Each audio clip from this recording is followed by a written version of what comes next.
La tech française et ses entrepreneurs soutiennent la Tech Nation. Tout comme l'écosystème entrepreneurial français s'était mobilisé pour venir en aide à l'Ukraine, nous, entrepreneurs, investisseurs, citoyens français, nous mobilisons aujourd'hui pour partager notre émotion et soutenir concrètement Israël et les Israéliens dans ce moment tragique. C'est ce qu'écrivent effectivement ces derniers jours un collectif de 500 entrepreneurs et investisseurs français. Tous ont pris la plume pour condamner donc les actes terroristes commis par le Hamas. Dan Serfati, bonjour. Bonjour. Merci beaucoup d'être avec nous. Vous êtes entrepreneur, investisseur, cofondateur de la plateforme Viadeo, notamment, qu'on connaît bien, et coprésident du Keren Hayesod France. Alors, une question d'abord peut-être plus personnelle, Dan. Évidemment, on a tous été meurtris par les événements de ces derniers jours en Israël. Comment vous les avez vécus ? J'allais dire, on avait une réunion du Keren Hayesod hier où les gens du Keren Hayesod Jérusalem nous remerciaient. Il y avait le président de l'État d'Israël, Yitzhak Herzog, qui était là, qui nous remerciait. Et moi, ma réaction, c'était de me dire, mais c'est moi qui vous remercie. Parce que face à une telle horreur, on n'a qu'une envie, c'est agir, c'est faire quelque chose. Et grâce à mon rôle de président du Keren Hayesod, de coprésident du Keren Hayesod, j'avais la chance de pouvoir faire quelque chose. Et je crois que c'est ça. J'ai été tout de suite dans l'action, peut-être le réflexe d'entrepreneur. Ouais. Mais vous pensez qu'une telle chose était possible en Israël ? C'est juste, voilà. Encore une fois, hein, je crois que j'ai fait un peu l'autruche sur le truc en me disant qu'est-ce qu'on peut faire pour aider. Et parce que c'est trop violent, trop.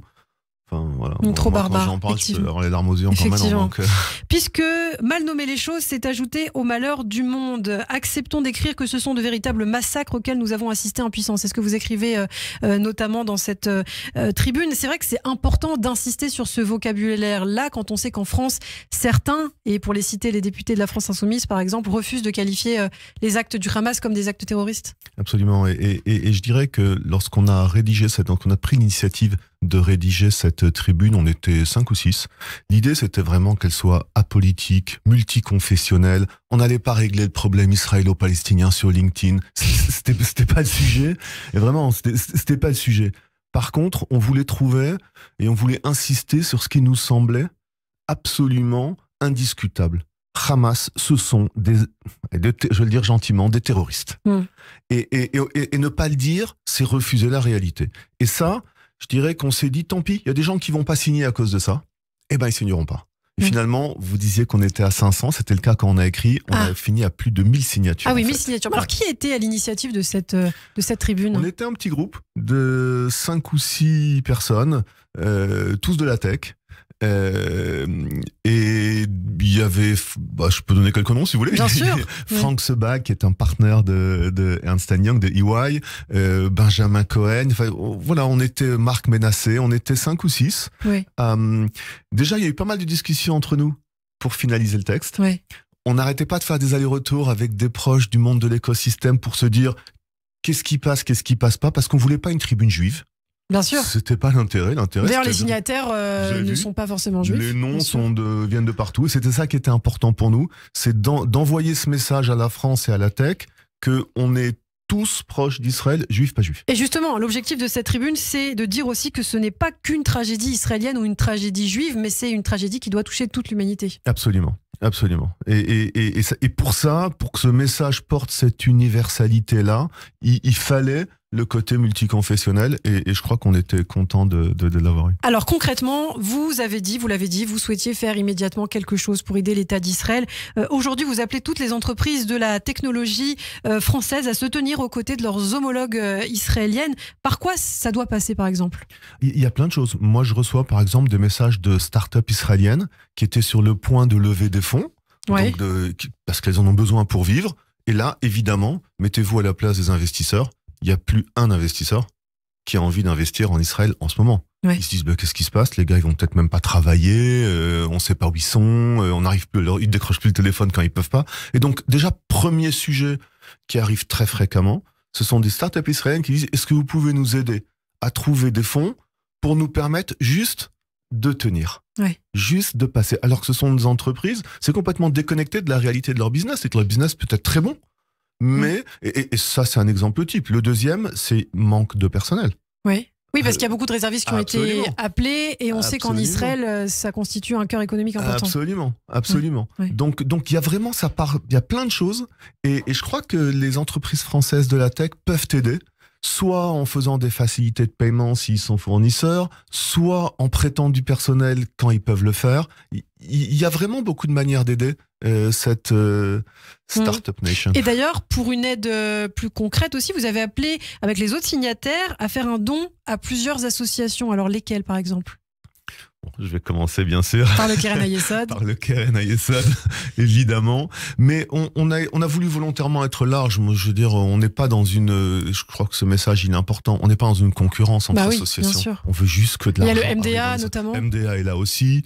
Je crois qu'il y a la Viso. Ouais, pour venir en aide aux familles. Chacun a un rôle de toute façon assez particulier. C'est extrêmement complémentaire. Il y a ceux qui vont être plutôt sur les hôpitaux. Nous, on est plutôt sur l'aide aux victimes. Enfin, plutôt, on est même énormément sur l'aide aux victimes. Et donc l'idée c'était d'avoir justement ce panel d'associations en fonction des sensibilités personnelles de chacun. Alors bien sûr, les investisseurs français, vous l'avez dit, peuvent craindre aujourd'hui d'investir en Israël. Mais c'est vrai qu'Israël, c'est un petit peu la deuxième Silicon Valley, le pays qui aligne plus de 9000 startups, qui fait travailler plus de 350 000 personnes, 10% de la population active, c'est quand même énorme. Et c'est vrai, le rappel des réservistes met en difficulté 70% des entreprises de la high-tech. Vous craignez plus globalement que cette guerre, en dehors bien sûr des investisseurs français, affecte le secteur de la tech en Israël avec d'autres peut-être investissements ?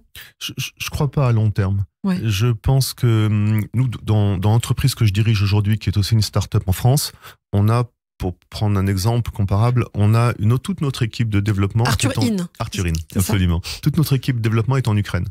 Lorsque la guerre est en Ukraine, s'est déclarée, tout le monde s'est dit, oulala, nos investisseurs, qu'est-ce qui va se passer ?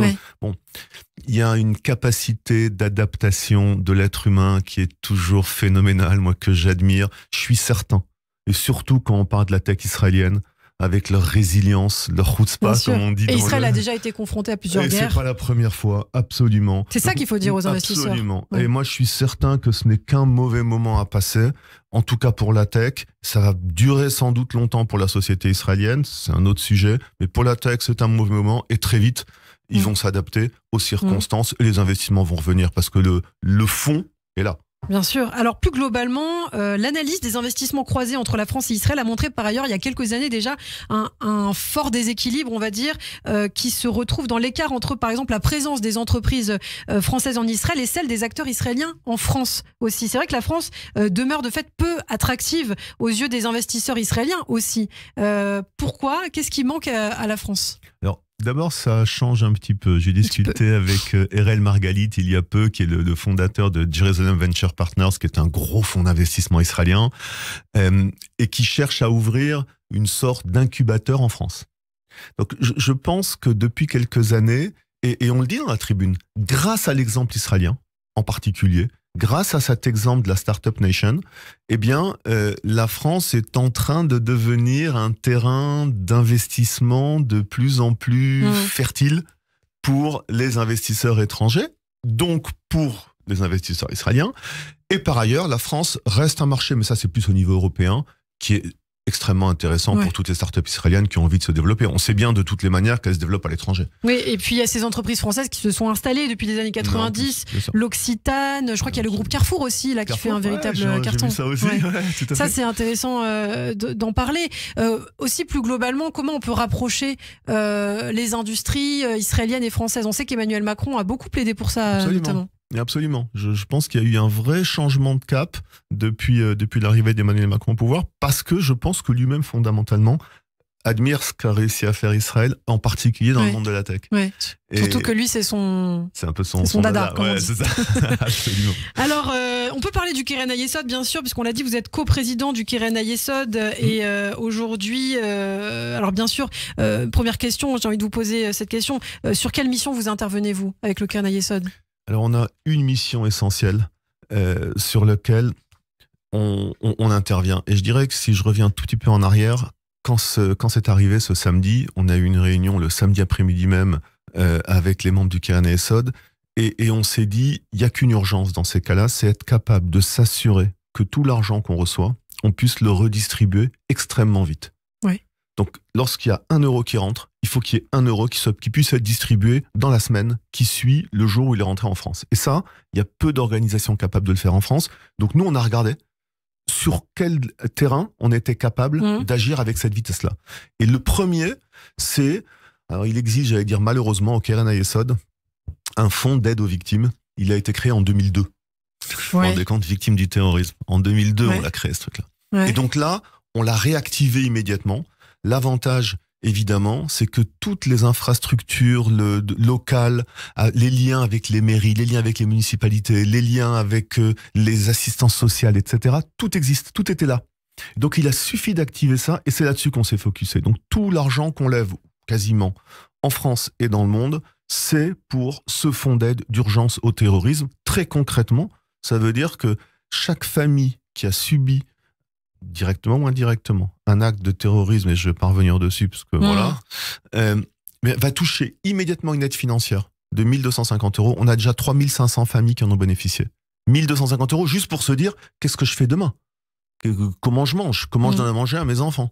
Et on en a déjà distribué 3 250. Il y en a on en a 6 000 ou 7 000 qui sont en attente. Et au fur et à mesure que l'argent rentre, encore une fois, on envoie et on distribue. Eh bien, merci beaucoup, Den Sarfati. Si on veut faire un don au Keren Ayesod, sur le site c'est très internet. facile, kerenayesod.fr. Merci beaucoup, Den Sarfati. Merci d'avoir été avec nous sur Radio J, le secteur de la tech et des entreprises mobilisées également dans cette guerre. À très bientôt. Merci.